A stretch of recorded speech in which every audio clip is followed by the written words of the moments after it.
about 10 till, and I wondered if we just go ahead and start. You know, it'd be fun. What do you think? Yeah? Let's do that. Okay, cool. Well, welcome to Flatrock Poetry Open Mic. Thank you so much, Steve and Karen, for having us today. It's really gracious to host us. And you do great drinks and great food and everything, so I'm really glad that you're here. All right, I have two poems that I'd like to read, just one to begin and one at the very end. So you get your choice. One is long, and it's about the moon and fairies. And the other one is shorter, and it's called Mockingbird version. So any votes for one or the other? It's Warm Moon, which is longer. Okay, let's do that. Mic up a little bit. Okay.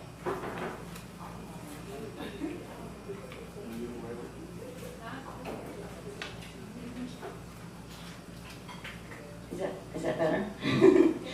Yeah. All right. Okay, cool. This is, we had a full moon recently, and they call it the warm moon, and that's why this one's called Warm Moon. The moon is full, last one before spring comes, and the world is full of burgeoning water, lush from rain and now pulled to the moon. Daffodils, lilies, foxgloves return. Not everything comes back, but most do. Blessed for the ones that have. People go crazy on a full moon, especially those in late summer. Breaking things, people, windows. Me, I'm half crazy most days. So yesterday I had insights. Crazy for me is a joke I tell myself, knowing random memories, emotions, flashbacks, or alters come up and leave as fast as seconds on the clock, like some kind of modern film editing, sharp or soft seconds of anything, mind or soul or heart. See sense in throwing out for me to analyze, gaze, observe. A full moon is an aphrodisiac. My eyes more full as well, aging, intense everything all day long, all night dreaming magical things I don't remember, but wonder. The pull of the moon on waves of me, pulling me up and out. Such as I am, a voice says. Critical thoughts never seem to stop, but parts of me know safety, rippling up where critics have no power. Joy to see them rise, old, young fairies inside, bittersweet to feel them wash up through me but not stay.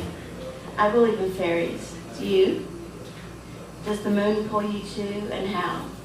Other planets revolving in orbit, what do they know of our moon? Jupiter, Demeter, Apollo, Saturn.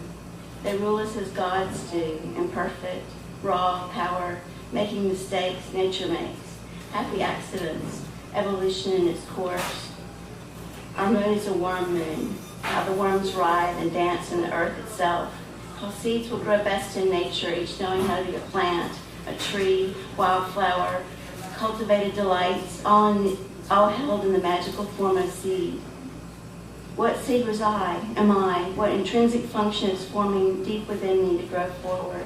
My gut instinct, knowing I follow signals and codes, watch the movie with me with some fascination, just as in the garden. The moons, planets, sun pull us all. Facts and fictions rule the day, but we are pulled along anyway.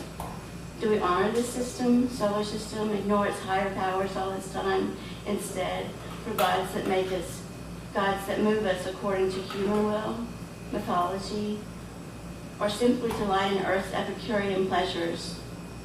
They try to kill her. We fight. She renews herself daily like our very body's cells, seeds. She will survive. The planets reach out in it. The planets reach us in ways that other beings do not.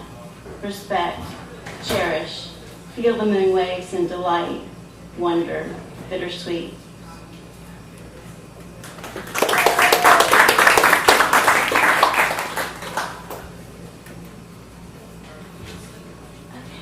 Who wants to get started? Okay, so the first person is Jimmy Simmons. Yay, thank you.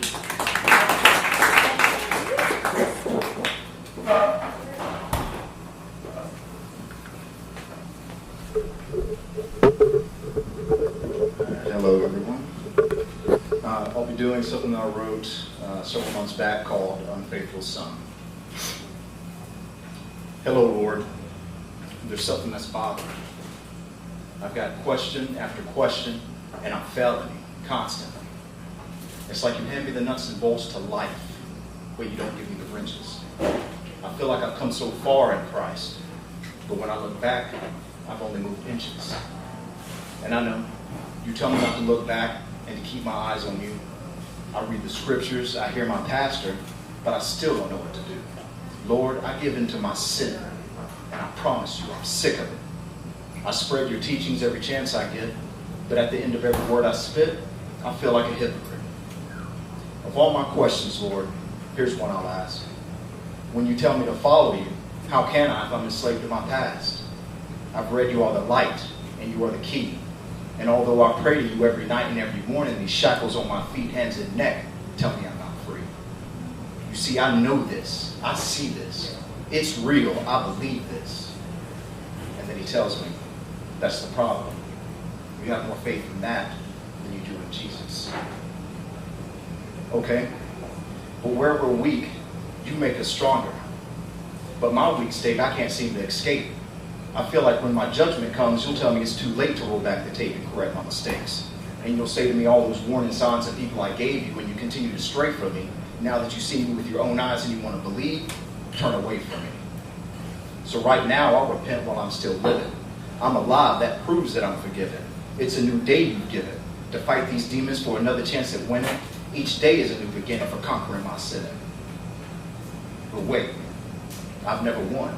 So how can I fight this? Here, Lord, you strike this. Take it from me. I don't like this. These demons are devouring me. I can't see you. I don't know where my sight went. How can you just leave me when I'm in this crisis? And he asked me, this crisis?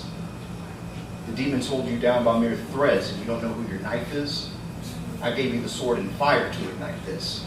You'd have all the tools you ever needed if you just believed in who Christ is. All along I gave you strength and life, kid. I gave you everything that was priceless. You think you're alive, but you are lifeless. And because I want you to understand what I'm saying, I gave you the words to write this. Okay, Lord, but let me ask you this. If you know I'll sin and win, even before I begin it, if all I'm going to do is fail you, then why don't you just end it? Why not take those keys, open up that abyss, and just throw me in it? I'm a sinner, Lord. Why do you forgive it? Should I run and hide, stand my ground, or remain seated? I'm weak. I'm scared. My courage is long retreated. And he holds out his hand and says, trust in me, and you will never again be defeated. You see, I've created you. I know you, what you have and what you lack. Yes, I know when you'll sin and when you'll stray, but I also know when you're coming back to me. So seek me, and you will be free. Trust in me and follow me, and you will experience everything I'm offering. I've given you so many chances from now and throughout your past. Let me ask you this, my unfaithful son. How many more chances will you test to see if it's your last? Forgive me, Lord. You've got to hate me. I want to do this. Tell me, where do you want me to be? And he says, you're exactly where I want you to be. I don't hate you. I love you. Now walk with me. Just walk with me. Wait. Do you still love me? Is this another test? When I've praised your name and in the same day away from you I've turned my chest? There's been nights I felt so tired that instead of prayer I chose rest. Throughout my entire life I've given myself more while giving you and everybody else less. I've turned to substances to deal with my stress. Look at the life I've lived. Look at this mess. You called me your bride, but I was too embarrassed to wear that dress. Every time you invited me into your arms, I turned around and left. But you still love me when I've never given you my best? And he answers, yes. Thank you, Lord, for your faith and patience in me has made me new. Thank you, Lord, for these trials and experiences I go through. I even thank you, Lord, for my failures and the mistakes I can't undo. Thank you for your son and everything he went through. Thank you, Lord. Thank you for you.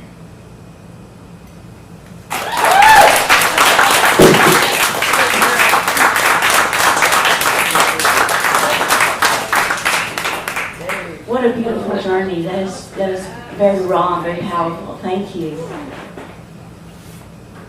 I wouldn't go there.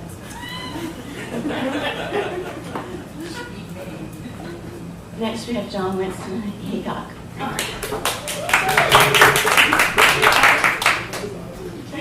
You use my Facebook name, not my poetry name. I'm sorry. That's okay. Yeah, JW. I do that so it's gender neutral when I write something. Can I get you short? Okay. This is perfect following yours because this is called Fishing for Faith. But we take a very different approach to the same issue, yeah, I'd say. Fishing for Faith. A bloodline of reverence lay long in my past, 1,000 prophets all yelling in my ear. Some point towards damnation, while others tout salvation, but in my darkened limbo, they do not call to me. Ever since my aged parents decided not to name me Isaac, I've battled against the impulse to lay on exalted altars built on granite, size, and bone. I wish there was a chapel for all who don't believe, with shining silver chalices whose brims cannot be empty. But as long as no fields welcome both the lion and the lamb, I'll keep on fishing upstream, chasing faith as best I can.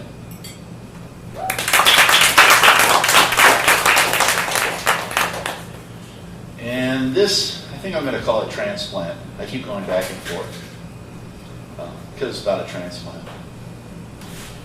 On that sacred day, 19 years ago, when the wires and tubes were pulled, the better to race me down a seafoam hallway, I tried to trick the terror by counting boxes of fluorescent lights. I still remember 37. 37. My fear subsided when I saw tear-blurred hope nest in my parents' eyes, wide and moist as a surf-worn beach. We sang and listened to Weird Al songs as we waited for the man with the red and white igloo to arrive with the organ. It wasn't until the doctors told us that whether I lasted depended upon making my new ingredient a lifelong friend. For weeks I dreamed of riding a coaster, arm in arm, squeezed into one seat, careening over rickety slats, each hanging on to the other. 10,000 pills and 600 million beats later, we sit together in a lime green maternity ward, medicinal light washing away the pink beneath my skin. And while bent over to beg my maker, through squinted hands and fierce clasped eyes, that my child be healthy and safe and strong, with every ounce of my strength and soul, I hear long ago prayers and supplications, brutish words drifting skyward like moths in an attic, in my parents' voices pleading with God that I might survive. And finally seeing, demanded as tribute to a dry ice logic, that in order for my fragile heart to go on beating, someone else's healthy child had died.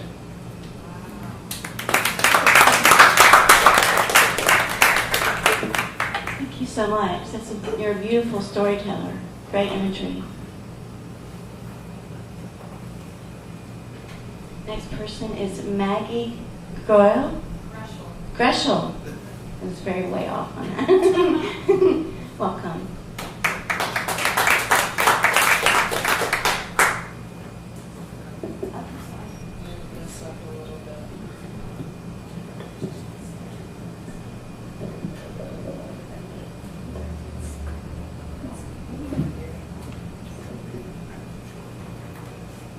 So these two poems, this one I wrote in 2013. I grew up in Wisconsin, and I grew up on Lake Winnebago, which is a real place. So I was really missing home, and I wrote this. I remember tall grass and toads, tree forts, mud pies, and open roads, scraped knees and flowers in my hair. You smiled all the while and said, lean in close, breathe in deep. I did, and I'm trying to, but now I'm Winnebago blue. Now there's stoplights and coffee, quotas, bills, and detours, tired eyes and dirty bathtubs. You nod all the while and say, take care, not to lose your wonder. It takes time and I'm trying, but now I'm Winnebago blue.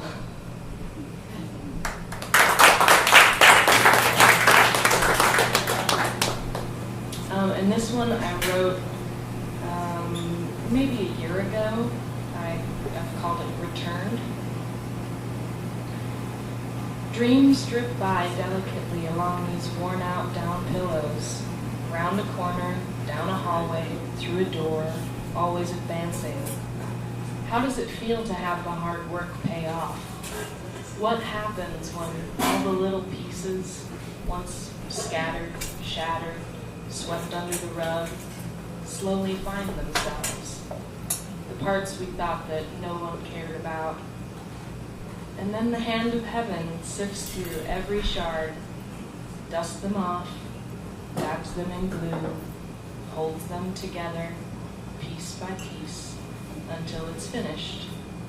A masterpiece of colored threads, glass buttons, bottles, nicks and knacks that make you returned, more beautiful than you remembered, more glorious for the character. The cracks in blue tell the story better than any words can.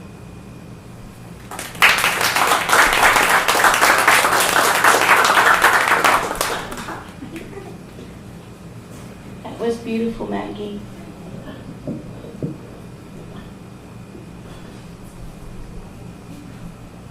Next up, we have Georgia Caldwell.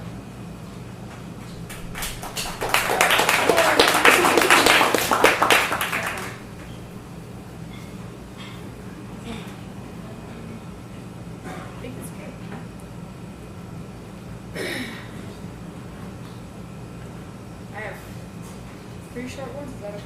That's fine.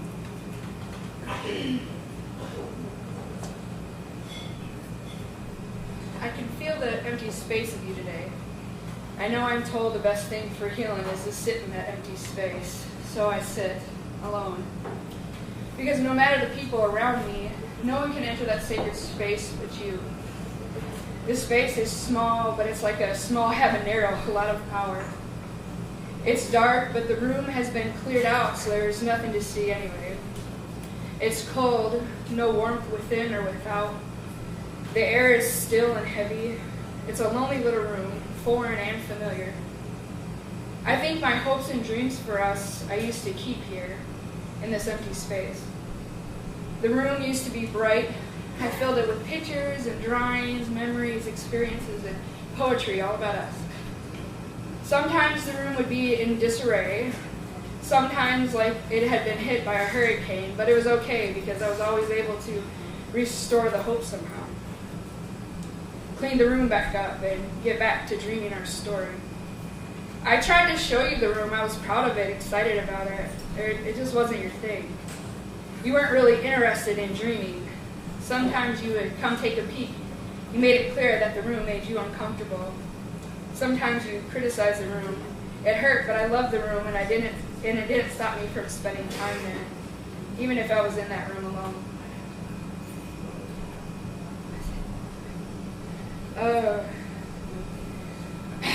This one, I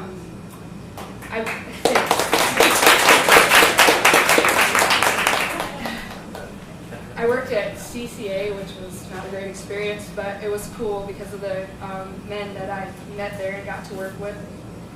And I wrote this for them shortly after Father's Day. You are my father, my brother, and my son. I know we can't fix the past, what's done is done. But there is this hope that burns within, this belief that tells me you don't have to do or be what you have been.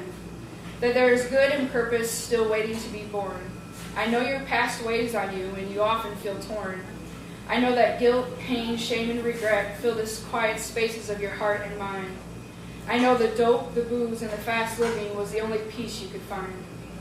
Come to find out it was no peace at all. In fact, it keeps you from walking tall. Cages, bars, and confinement, this was not your designed assignment. Set yourself free, physically, mentally, and spiritually. I'm here to tell you there is more to life than what it's been. And I know paving a new road is scary and hard when you have become so accustomed to pain, failure, and the numbness. But I promise each of you were designed, created, and purposed for greatness. You are princes, kings, and leaders, dreamers, fathers, and powerful speakers. You are builders, artists, musicians, and writers. You are purposed to be light and life changers. Forgive yourself and others, for what's done is done. Take courage for this new journey and set yourself free. Become the very man you were created to be. You are my father, my brother, and my son. See?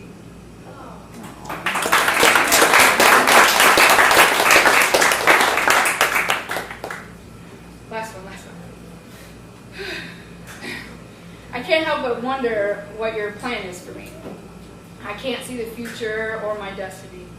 My heart gets a little heavy, failing to see what I have, I begin to envy. I'm sorry. Failing to see what I have, I begin to envy. Conviction strikes quickly, and I start feeling a little sickly. In the deepest part of my heart, I wonder, when will it be my turn? To be claimed, and passion for me will he burn. I know I have to walk my own walk, and to my Creator I seek wisdom and talk. I know his plan for me is greater than mine, and I know his plan is the one I want to co-sign. Forgive me, O Creator, for my envious heart. Help me with gratitude, focus, and doing my part. To walk singly in unison with you, trusting every step, direction, and change to remind me of my blessings that overflow, the gifts, talents, protection, and provision you bestow. I get so distracted by what I see. I lose heart in the darkness and forget you're leading me. Too often I take control, thinking I know the way, failing to, in your presence, patiently stay. Thank you for not letting me wander too far. I get lost, scared, then call on you, and there you are. It's like you already know what I am going to do, but you have placed something in me to come back and pursue. Your arms, presence, and direction, your comfort, peace, and connection.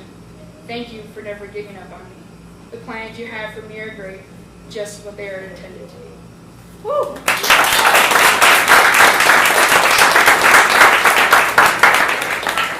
Thank you so much.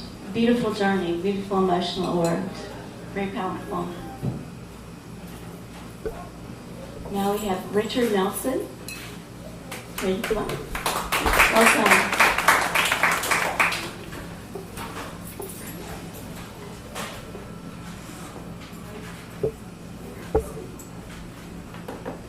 Good afternoon, everybody. I'd like to read a poem I wrote about our oldest son when he was 5 years old. It was during a time when I felt so much pressure, I felt I would explode, and the last thing in my mind was people when I ran out the door to my construction job. It goes, the squeeze of pressures was ominous. Sky all blackening, world a shackling, friends a hackling, mind a crackling, and then it suddenly appeared. The sky turned blue, the world grew true, old friends were new, my mind was too. Who? What created this spontaneous miracle? 5 years old, 2 little hands on the screen door, 2 little eyes peeking through, a tender little voice reaching out, and I turning back from my truck just in time to hear, Daddy, I love you. Thank you.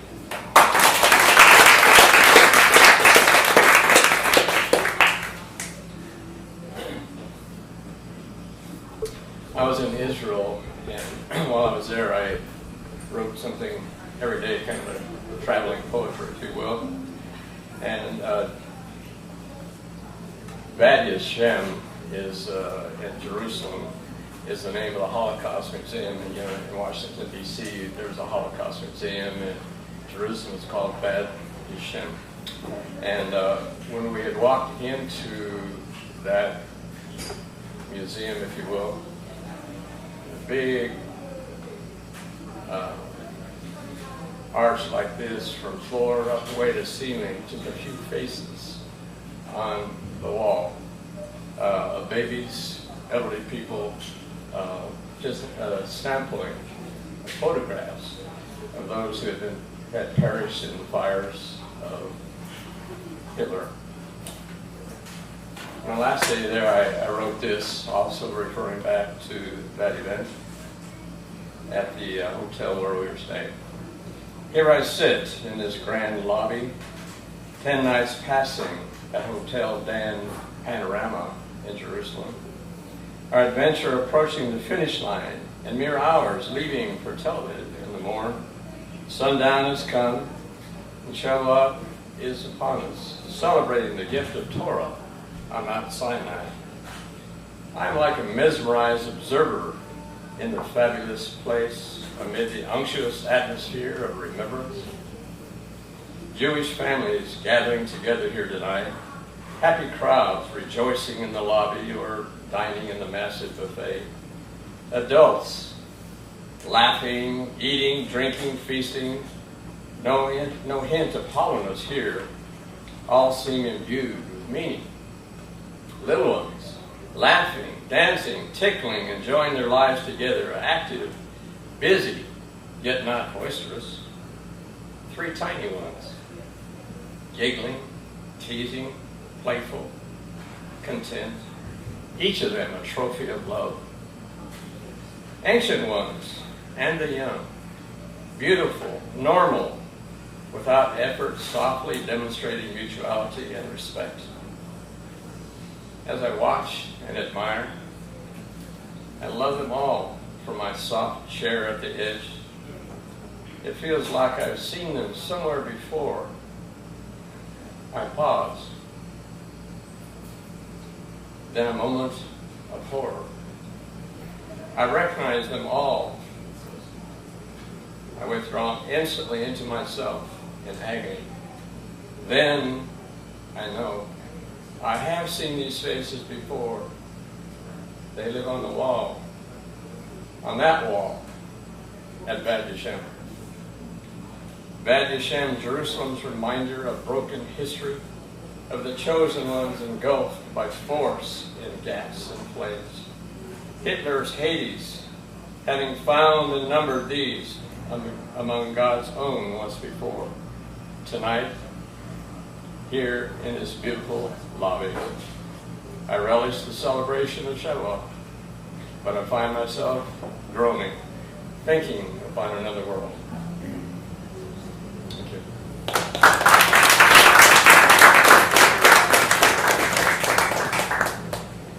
And briefly, I was in Laos. It's a communist country, and I'm a Christian, and many there who were atheists found out who Christ is, and they could not help but believe and want him. Because of that, they were thrown into prison, or still many of them in prison today. When I went with a few others, they asked if they could see us. 8 of them had just been released from the prison. Their only crime being they believed in Christ. The government told them to sign this paper. So all you have to do is sign, I deny Christ. We'll let you go home to your children, to your houses. If you'll just sign the paper, you deny what you believe. One of them had been beaten to death just before we came. And they told the rest of them, if you don't stop being who you are, next time we'll kill all of you. So in that context, we met with them privately, not much danger to us as Americans, but they were taking their lives into their own hands to meet with us, secret as it was. So I titled it Somewhere Laos. I didn't want to put the name of the town or city or village, whatever it was, for their safety. In frailty, they have come to meet us today in secret, with grace receiving us like gentle ghosts, thin, gaunt, in appearance like ripened seeds stripped of husk, yet at risk, firm of faith in Christ, bodies bent, physically undone like wasted straw, unpretentious, wounded but sweet, resigned but vigilant, sensitive but absolute for God.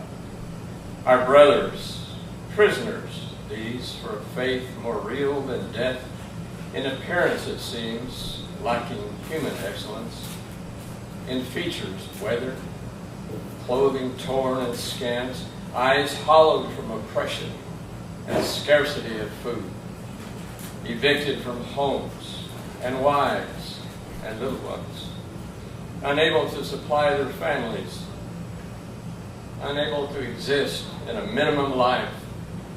Yet, amidst it all, their tired faces glimmer, faith inspires, conviction rules, and we see them walking on the waters of God. Thank you.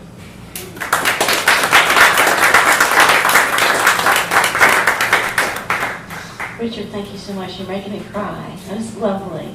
A beautiful spiritual journey. I say beautiful every time, but it's beautiful. Noelle, do you think you'd want to go? I'm going to introduce you if you do. Is that cool? Okay. No more readers, but that feels like time.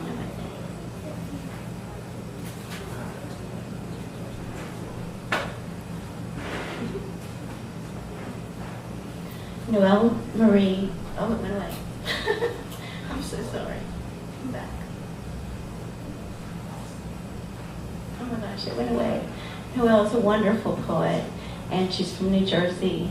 And I've forgotten the bio, but it's on here, and I can't find it again. But you are wonderful, and would you like to come up? Noelle, Elena Maria. I'm so sorry.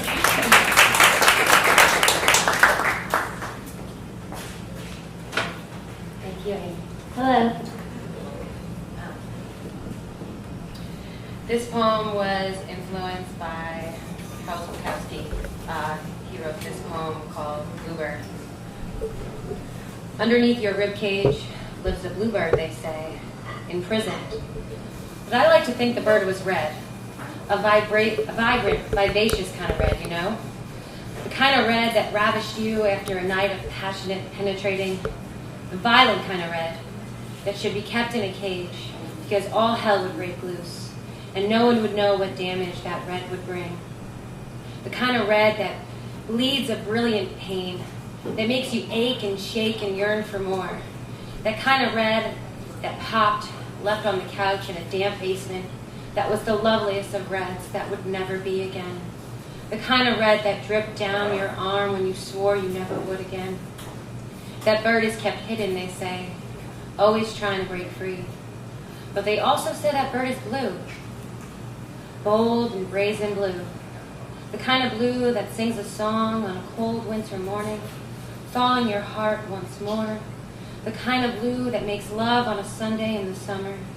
The kind of blue that bathes in lavender and lingers in a lonesome lullaby. That bird they speak of, I heard its call, in the dark or in the light. I hear the whistle, near or far. I hear that bird from time to time. I swallow those feathers and get choked up on the truth of the bird that I have decided is purple.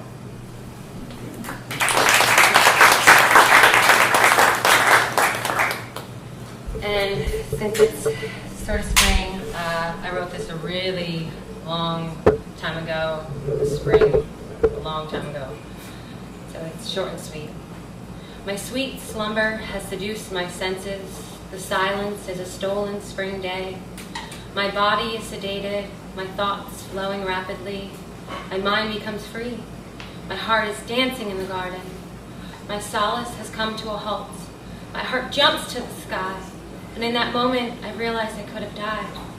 The steady beats of my heart's rhythm is turning blue. The sky fades out gray. I wake and open my eyes to you. For a moment, I glance. For a second, we linger. And I gasp for breath because you stole mine all away. Gently shutting eyes, your dreams tosses and turns all throughout the night. My spring has sprung. My senses are delayed. My body's on fire, melting away. I reach to catch your dream, but I'm stuck in the light.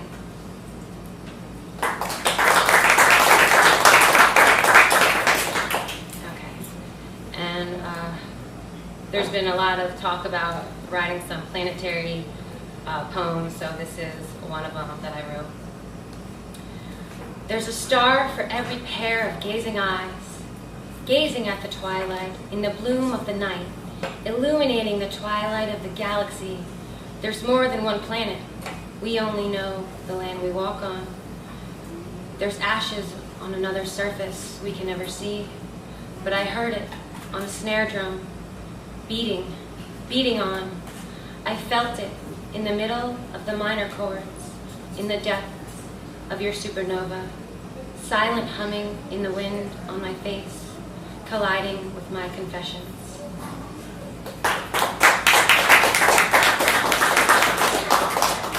And then I have one more, and then I have a little surprise.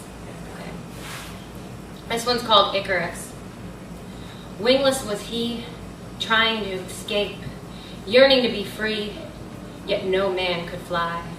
But he was no man.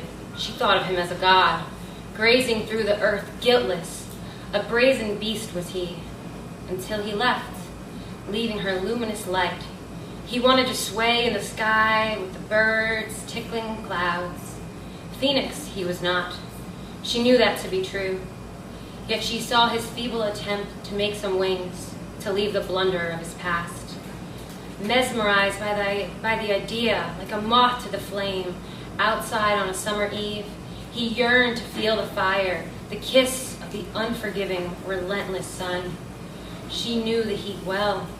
She embraced the moonshine, and knew goodbye as an old lover. She marinated in the moonlight. She bid the foolish bloke farewell.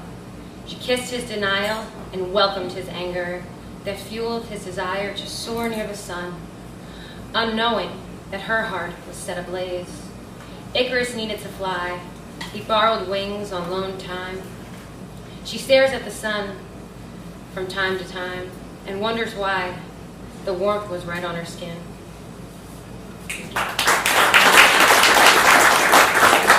And then I have one more poem, but it's a joint poem with my soul sister Maggie Greschel. Please come up. It's ironic because today I was walking in the rain and I thought of, come on, let's go.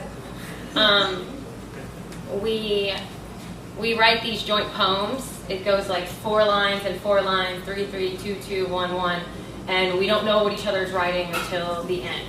And so we fold over the pages, so it's like a surprise for us at the end. And we were walking in the rain home one day. We wrote this on my balcony. And it weirdly made sense. It was perfectly together, so we're going to share it. Curiosity cried down from the colorless clouds. Wind whimpered as the widow wondered. Nature nourished the naive northerners as they breathed in the city effortlessly. The slow drip drop of days gone by collects in a puddle at my feet. Flashes in the distance catch my eye. Are they warnings or a lighthouse to guide? Cadillac catastrophe crashed into the window frame. The black river overflows with strangers, exhaling ecstasy, a reprieve from the restless riot. Shivers shackle themselves, clinging to my skin, but felt in the marrow. Can one be both captive and free? Mother Moon made love to the sun. A beauty mark on your soul shines through the purity of your pupils. The march of trains and trumpets teases through tiny slats in the rail. The Cheshire cat scratches your wild, empty womb. There are no shoes for this pebbled path. Thank you.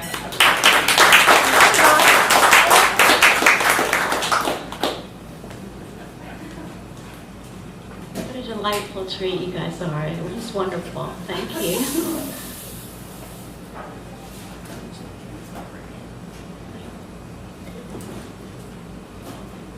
Next we have Henry Jones. Thank you.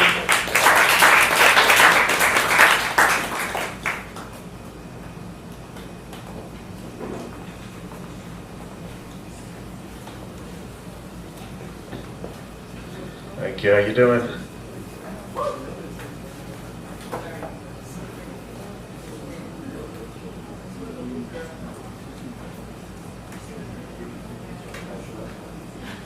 This first poem is titled Strangers for Pretending.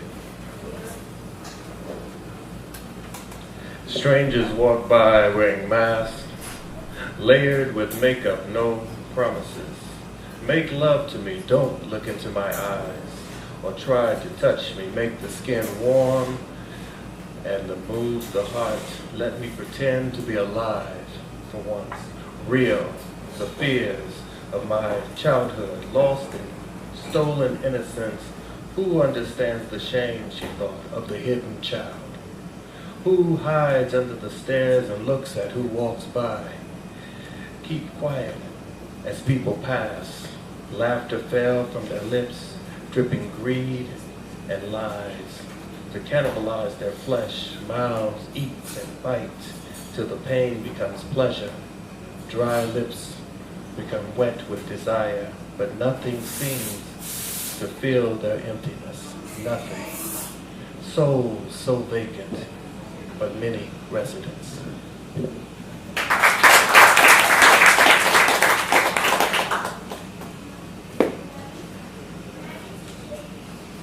My mind was stirring.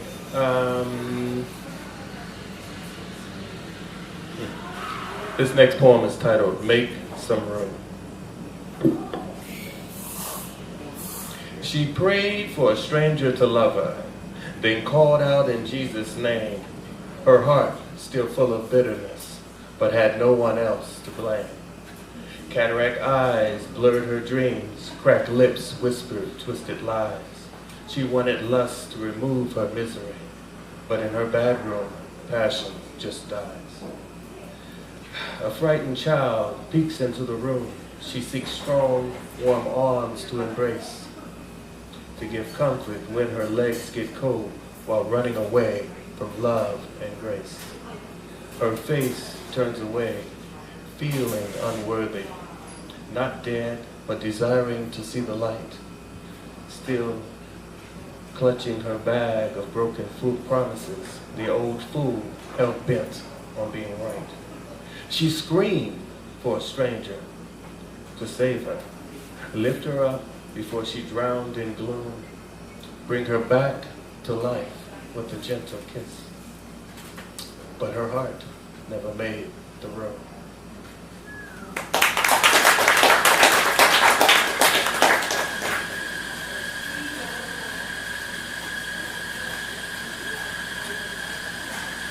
And this poem is called The Rain. We have like a weather thing going on, and today we're experiencing all these so-called forecasts of rain. Hope dripped down her thighs. My palms caught a few drops. Menstrual cursed nectar from the goddess. Waning and running from the moon's hug. She held and rode my back. I rose, I danced, I fell. To my knees, weakened, chilled, the broken jackal awaiting death. Blood cascaded on my eyes like rain. I tried to see, feel her pain. Instead, only heard her screams, born, reborn, resurrecting this world. This didn't save the world. This didn't save that child and all those people. This didn't even save the memory. This didn't save the dream. A cup of hope left empty by the bed to drink at night. Thank you.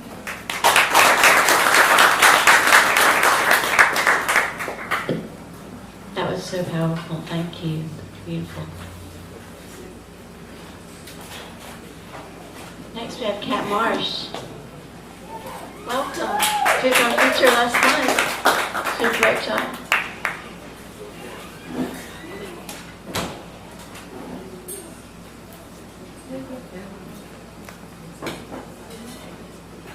That'll work. Hello, humans. Start having go light. So this first piece is called Car Engines, Bunts, Bigger Bags. And it's about the flag. The flag does not feel. The flag has no nerve endings or even tendons to rattle or even give a poke. It is your emotion to begin the stroke. When raised high and wind is friend, it will wave. But when dropped in trash on Independence Day, it is rarely saved. Oh yes, July 4th, oh hooray. But when all the extra ones are made for graves and all the celebrations are done, where is the dismay when they're all thrown away? 80% rayon, 20% cotton. I watch your temper as you seem to have forgotten all the injustice and thorns bestowed, when blood was pierced with metal or member, when body was sold and continued plight was told to be quiet, and not raise or strike the row. Like all had respect, freed of rights, like your kin had. No, they were called things that rhymed with car engines, bunts, bigger, and bags. Now you look shook and quite surprised because you want the flag spread wide, and all the stand in joyous pride. I will stand and others will bide their time. You will sing your anthem while I sing mine, because I cannot give gold for a lie. Belief is the wreath for which truth folds. Truth is the victor always waiting in heat and cold. The flag does not fill, your opinion begs for appeal, but your vice is a zeal for what's not real. The flag does not feel.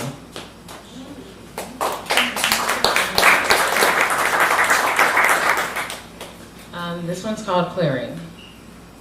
Unconditional is a word that keeps rolling through the valleys and mental synapses, trying to connect and dissect what some try to refine, but to be unconditional does not need a new design. Test with family and friend alike and see who keeps pinging and ringing your bell tonight. Tell them of poverty and darkened skies, see who remains standing and who will rise. Tell them a hint or fullness of mistakes, and you'll find who will swing by and who are the flakes, who truly seek you or just want the claim. Now some may say they will hold your hand and have your back, but some will start walking with lips reddened and cracked. The clearing will hurt, such as removing bandages when giving wound air. But it was just a mirage, not set with roots or earth's visage.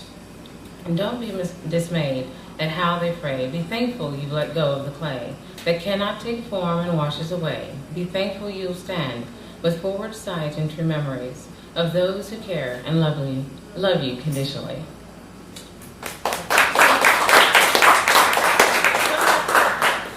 Just love a good tongue tie. And this is the last one, called Held. It has held you since before you knew yourself, since before the cells of your ancestors rose to stand on seas and rose on land, turning waves to the eyes of night, keeping hearts beating for the race of life. Our core has been flowing, ebbing in time to fill all the loves I'm trying to do. It is not in my head to know your truth, but in all our souls to know as we heal the wounds. Mending, they are as we reach far, with tick-tock strings of time, of ghosts merrily singing of lessons I'll learn, so youth gives to victor when the past has yearned. The first lessons meant not to be paid again, as time, although tiptoeing, has always been a friend. Solar and lunar coalesce to one, balancing the needle to sew the fuse, birthing eruption of bonds not seen by eyes, for as humans we blinded selves for falsehoods to reside. But now we see, now we feel. Now we are the firelight of hope and intellect. We are the rivers of possibility bound in unification and not competition. Thanks.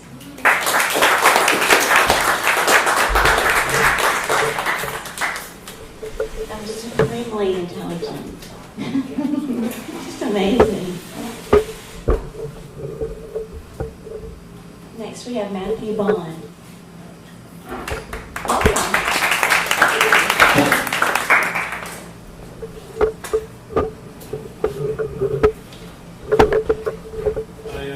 Recently took the brains out of a dead laptop and from it excavated some poems, and these are 3 of those.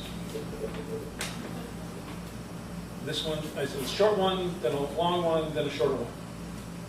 So we start with one called Sex Workers. We need to call what it really is, what it really is. An address, a sign, a handle. Nothing like the blurring of lines. Thus we pay for blessed drawing. What is straight? You pay, I pay, we pay. Payment, a modicum. It won't break the bank. If we broke the bank, then break this bank. Drive a wedge deeper than a line in the sand, and the water finds a new course. A clench will release, and we shall bathe in the icy stream. Your skin is on fire. Expect no forgiveness. Happiness is chance. Break both banks and stand between the one-way streets, arms out wide to the ends of yourself. I am yours always. I'm paid in advance.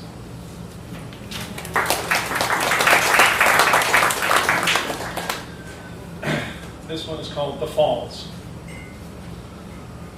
Taking you there on that dull northern route, which kept us just beyond a view of the lake, had taken you back 64 years to a boat trip and a brother when your plagues seemed much smaller and you were not waiting to die.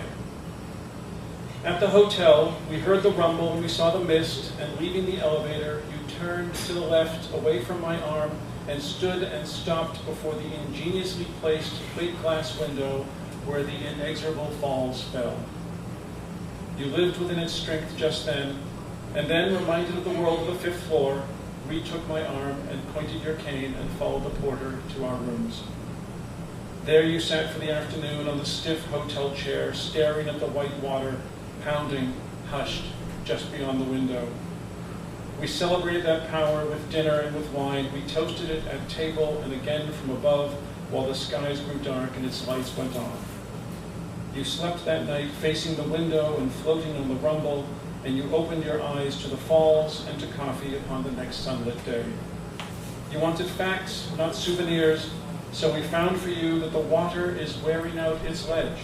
It backs away as it plunges ahead, a sensation that we all knew well. We calculated where it had been 64 years ago, and then how far downstream it was some hundreds of years earlier when our kind had first come upon this thunder and these mists.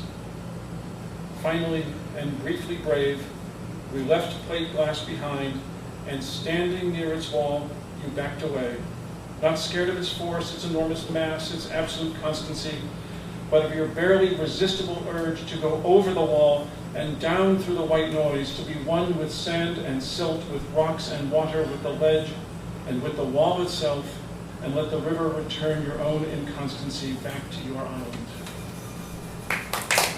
Not over. Page 2. She's not dead yet. Hours later, waking, as we drove back earthbound, you told us to call you by your first name, and we admired you for taking that plunge, and we jumped in happily after, and so it goes, or should. And so you should have gone too, but it happened half a year later. The water still fell and billowed into mist which clung, pure white, to all rocks and walls and living things. The tourists are departed. The ledge is worn a few M's back, and a minor heart attack has taken you to a cold white hospital on the far shore of a different lake. Here you wake and tell your daughter that you dreamt that you had died. It was very nice, you say, and then you ask for coffee. You never murmured of moose and Indian. You never asked for the question. You never cried for more light or wished you were in Philadelphia. Lying in bed, you heard the falls loudly lauding gravity, so you just floated through that last plate glass window and fell like water over a wall.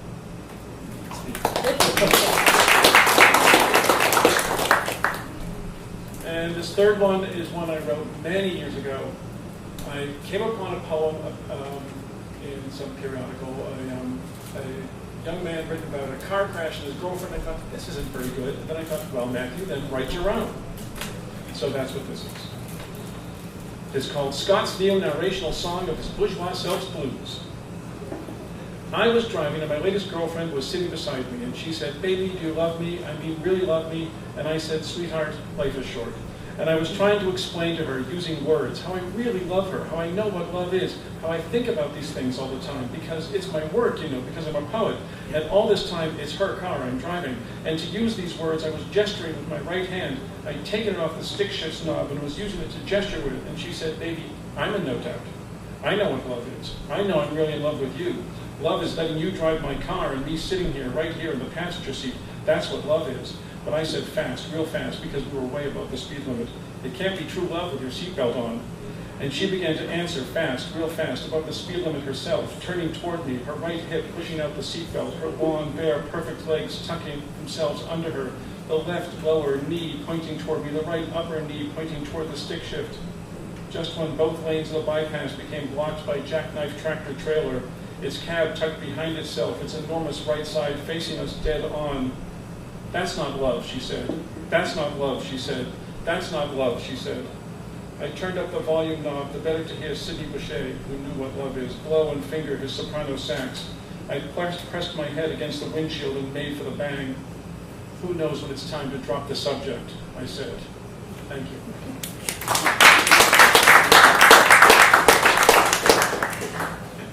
Brilliant.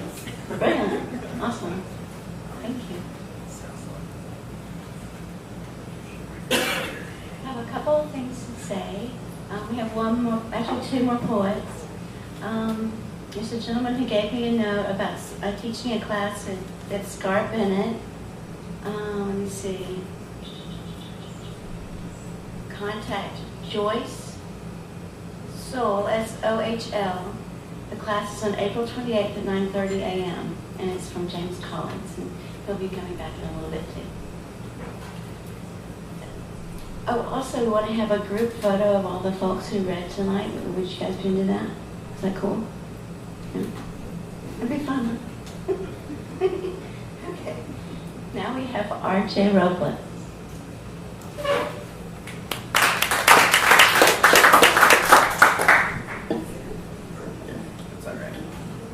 Hey folks,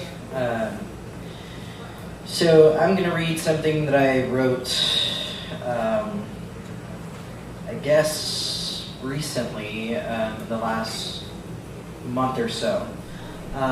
So my name is RJ and my gender pronouns are they, them, theirs. And this is titled The Politics of the Puerto Rican Transgender. Binarism is a tool of colonization, white supremacy, capitalism, and imperialism. This empire is constantly pushing and throwing people like me into these gender boxes. There are as many genders as people. If we don't acknowledge this, we are a part of the problem. See, we have swallowed this myth. No one gets it. I fight so hard for myself and other folks, for movements, for communities, for folks that have passed, even for those who are close to me who mess up at times or have messed up constantly. I'm tired of fighting, of people not understanding how violent their misgendering is, of fighting to not get put in someone's gender box because it's a cage. I don't want to live in a cage anymore. I'm tired of getting thrown in a male cage, female cage, every day, everywhere I go. I don't know how to live my life in these binary gender cages. People keep asking, what can you do for yourself right now? And I tell them, what I can do now is isolate because I can't deal with anyone else hurting me. In order for me to survive, I must isolate, be invisible, non-existent. I isolate some more in order to survive. The irony. It's a delicate dance, you see. The more I isolate, the more depressed I am. The less I isolate, the more I experience the violence of getting misgendered. The more I feel like not being here anymore. I don't want my life to feel the same as before. You are glorious, amazing, and revolutionary, she said. But that can also feel lonely and isolating. Yes, I'm a trailblazer. But folks don't get it. The binary system is how we've all been trained, conditioned to see other people. It's the same in my own family. My familia believes it too. And it's hard to deal with that because I try remembering that as a vivid example of how colonization and white supremacy runs deep. My parents have fought the good fight in their own ways. But as I continue to live my life authentically, I have to keep naming and calling this out. Because our colonial mentality is real. Our minds start to be colonized early on, to the point where now it's generationally passed down in a lot of families, and actually decolonization doesn't happen. This needs to take an actual shift in consciousness, an internal one, and a collective action. The binary, the gender binary, it's the same daily. I need to find ways to pull back, to find my people, regroup, care for myself, because there are things in people and living that I enjoy and love. Things that feed me and impacts that I have every day that I continue to exist. See, my existence is resistance. I am sacred and beloved. So how do I move on, keep moving forward, and keep existing? People don't get it. The problem is the gender binary. I stand a little bit past 5 feet tall, wanting to fly, catch bullets in my hand, to stop the targeted binary and people like me. I'm talking about non-binary, genderqueer, gender nonconforming, benders and blenders, two-spirited people. There's so much more you've got to see. The intersections of being black and brown existing beyond the binary evildoer. People are fast to say, she said this or he said that. Yet I want to vomit on their plate of gender conformativity and heteronormativity. I am just going to be me at the end of the day.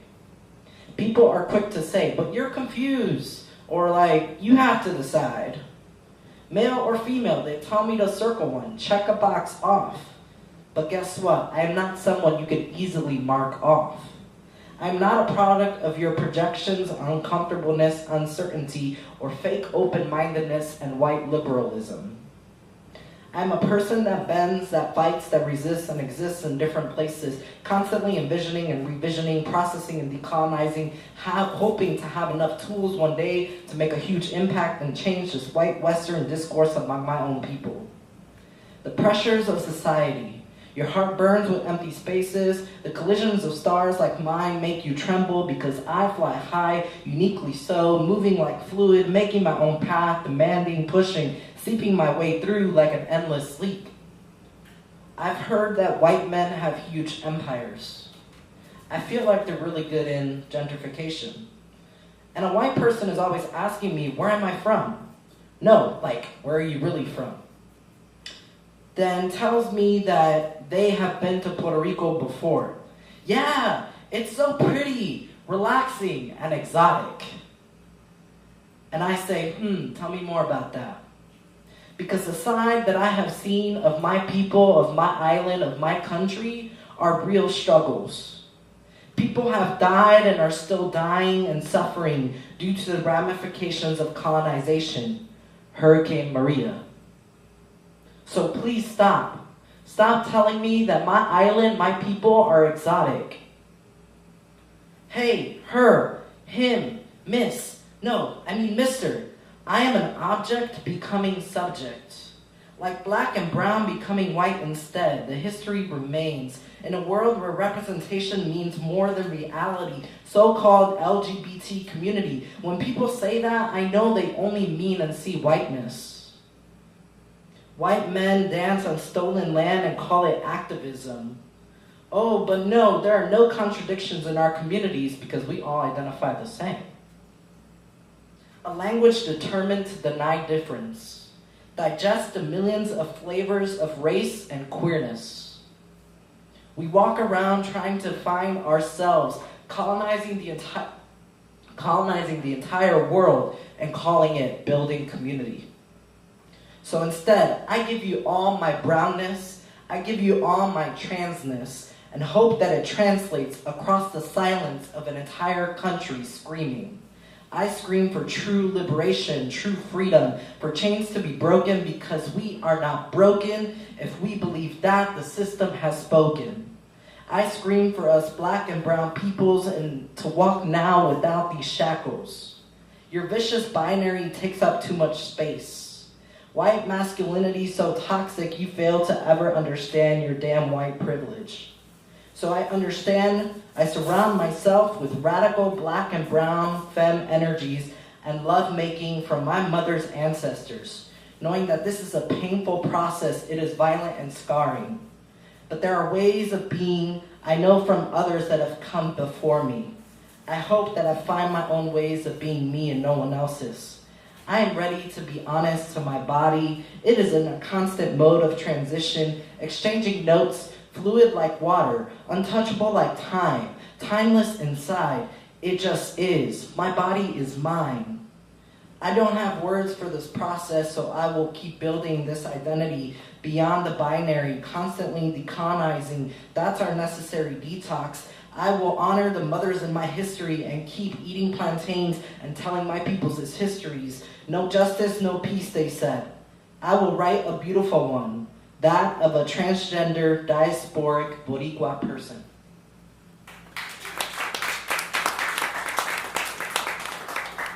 Truly visionary and sacred. I love that.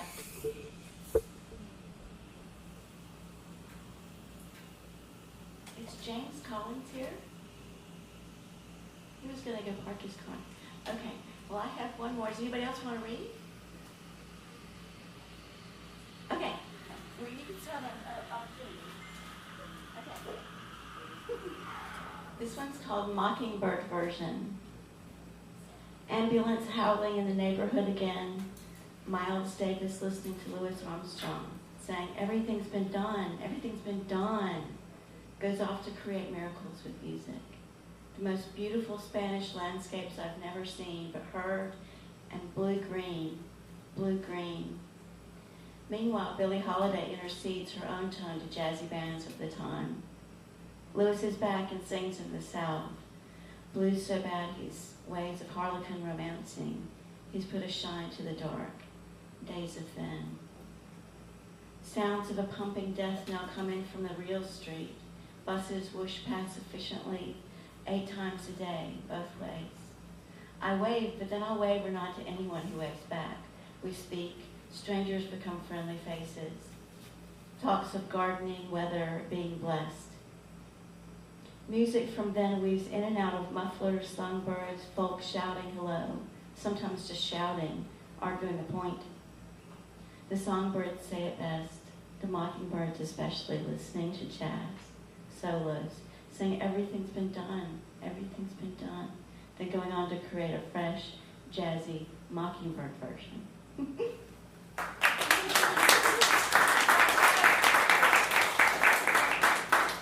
Okay, you're sure nobody else wants to go for it, man? Well, whenever I come here to these things, it gets, I don't know about you guys, but it gets my brain going. So I rewrote a poem that I had here, and then I accidentally posted it to Facebook, so I feel like I have to read it, because it says Flatrock Poem, and I don't want to be a liar. And I also forgot to promote East Side Storytelling, Tuesday, April 3rd at 7 o'clock. There we go. Sorry. East Side Storytelling, East Side, the Post East. I know some of you have been there before. Music and poetry and flash fiction and short fiction. So this is, I'm working on something called the Buka Quartet, which is about my time in Iraq as a soldier. And it's going to be essay, novella, flash fiction, and poem. So this is one of the poems that I've been working on. But it's a sonnet, so it's really short, so it won't take long. This is called A Soldier's Thanks. I am held together with scotch tape and safety pins. Oxycontin flows from aorta to capillary. Pharmaceutical glue anneals my appendages. Scars smooth but linger, etch testimony to battles bravely waged and anachronistic courages. My weathered marionette limbs splayed wide in restive resignation. But all of those sacrifices are made worthwhile by that flag pin lapel and bumper sticker ribbon, yellow like my bile, at your general issue. Thank you for your service. So now I'm out of that. Wow. Just wow. Anyone else want to read? Okay.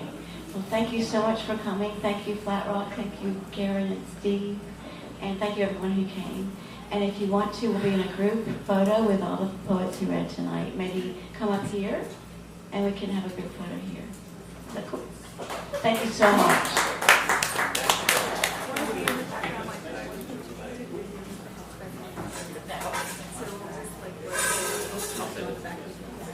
So